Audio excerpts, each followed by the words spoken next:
So everybody want to know how I keep whipping up everything so fast while being a CEO and a full-time artist. I'm sitting here trying to tell you this, Terrence, man.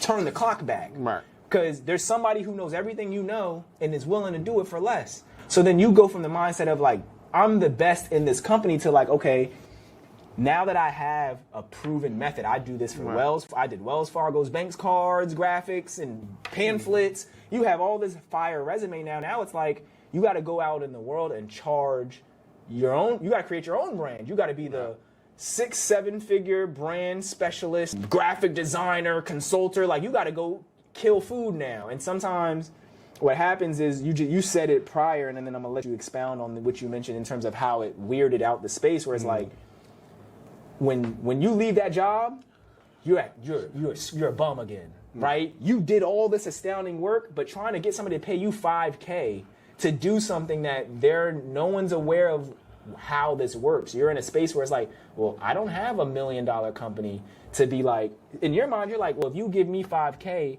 I'm gonna help you raise $100,000 because of the strategy behind what we do with these logos and this branding, right? This is what I did at this company, but you own a barbershop. You're not thinking like this. You're like, I'm not paying this guy $5,000 for no brand consultation logo package. I'm not paying this. When it really could have helped you a lot, but you don't see it that way. So it's like, I can understand how you end up just staying in the industry, because if you try your own practice, you're now competing with Pepsi. You're not competing with Wells Fargo. You're competing with the Eagles. I mean, so when you think about that, you're thinking something. Perfect example being Rec Philly now, right? Is like the place. So who just gave a lot of money to Rec Philly? Diddy. Why? Because he's like, and this is you know, I'm not here to like give my own opinions as if they're facts, but I would imagine he's seen a good message and mission behind the brand, but then above that was he's seen a secure way to get back on an investment. Like, I could invest in this. They're a solid group of people and individuals. I'm gonna get my money back. It's a good investment. But also, when you look at Diddy, look at his career, he always attaches himself to the hottest thing, the next biggest thing. You're right. Yep. Rec Philly's the next biggest thing. And Diddy can see what's the next biggest thing that he's in the world, right? Like, what does this have that I'm not? Yep, you're right. So that's half the reason why, is majority reason why he invested. So when you think about it, you can build your own brand off that. To expound upon what I was talking about with the money getting funny and financial stuff, a lot of people early on, especially because I was the only comedian showing up to a lot of these poetry. You still are. Yeah, pretty much. But I show up because of a reason, even though I'll pay in the whole nine, it don't matter, because I know the crowd is real. I know I'm getting good workout. And these are good connections with people. And people always hit me up after the fact. Somebody just hit me up recently that I met at an event years ago. And she seen my stuff up in the whole nine. And she's just still doing comedy. And she's like, oh, you want to open up for me? I was like, oh, sure, yeah.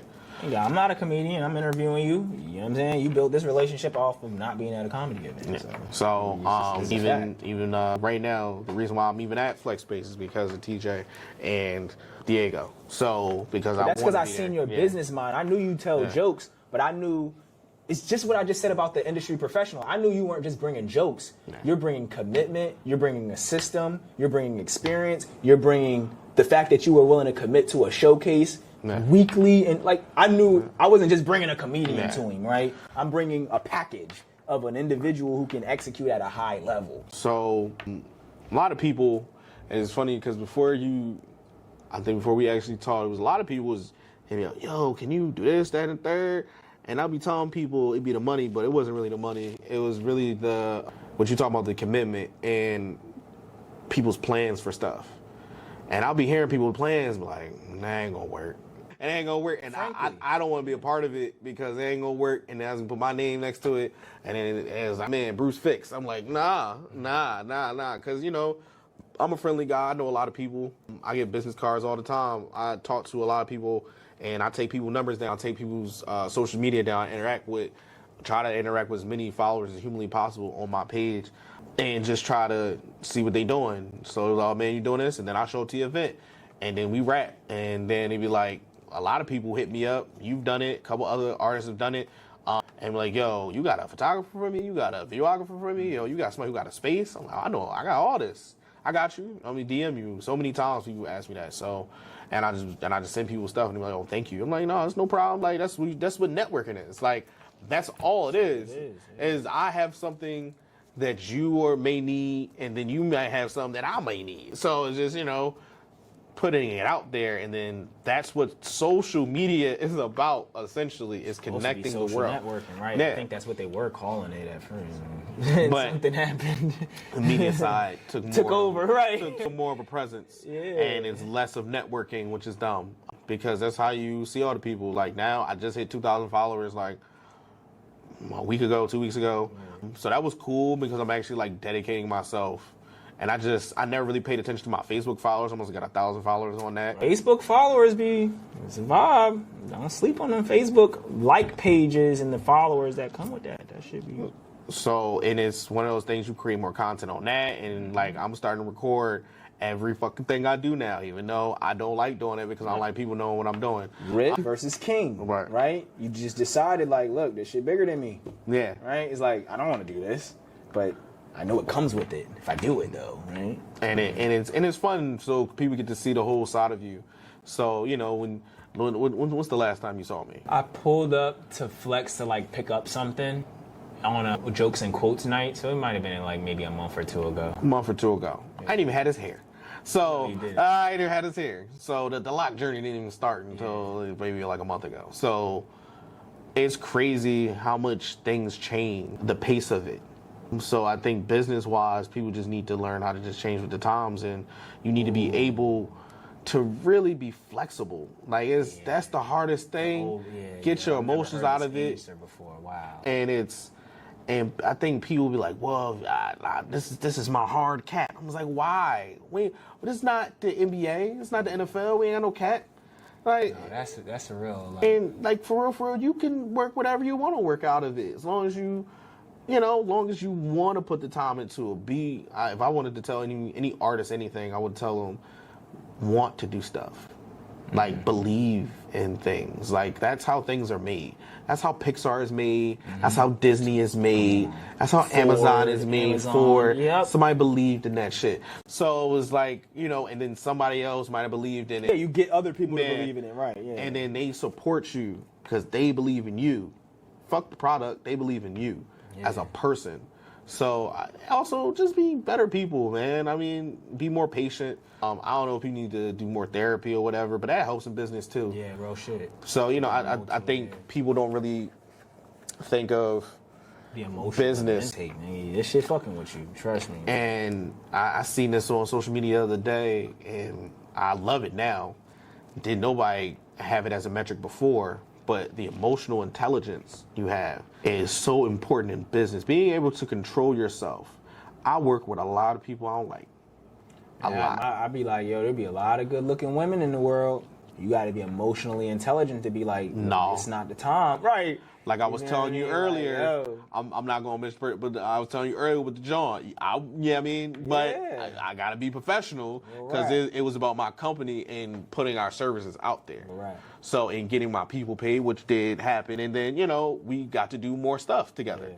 So, but if I would have drawn off of I went off my first instinct as a man. That'd have been stupid. Right. But it's definitely emotional intelligence is so. It's so hard just to keep your composure under all those circumstances when it involves not only your art but your business. And patience, huge thing that people need to understand that you need to have at all times. Like, I know people that don't like waiting in line. I've seen they're not coming if they. That's funny. If you are a person that be waiting, like and you in a conversation and can't wait to jump in, don't be an artist. Don't be an artist, because if you don't have the patience to wait the couple seconds to hear what somebody says to you, and then take it in, and then have an answer back, you ain't gonna grow. Because that's how conversations work. You ain't never gonna grow. I don't care how talented you are. Yeah, exactly. Because I think people think that Prince didn't hold no conversations or something. I don't know. Prince is the opposite. He's right. He's so charismatic. He's much more of a person he's like such a person, right? He chose to have certain conversations with the people that he found interesting.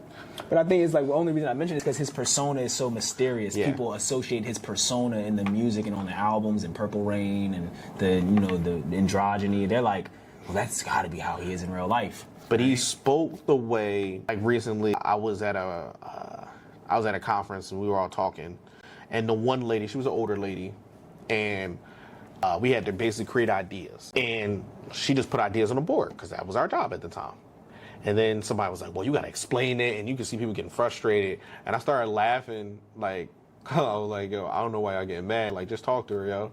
I'm like, just have a conversation with her. She's like, not gonna drill you. Like, there's no wrong. It's like, even if there is a wrong answer, she's here to help you. Because of who she is, I had the emotional intelligence to understand who she is as a person and how to talk to her. So I understand some people would be like, no, you need to explain. I'm like, nah, just okay. All right. So what do you mean by that? Okay. Or when you start talking for somebody, they'll eventually be like, for example, if you're trying to get me to understand something, right? Whatever it is, I don't know, cameras.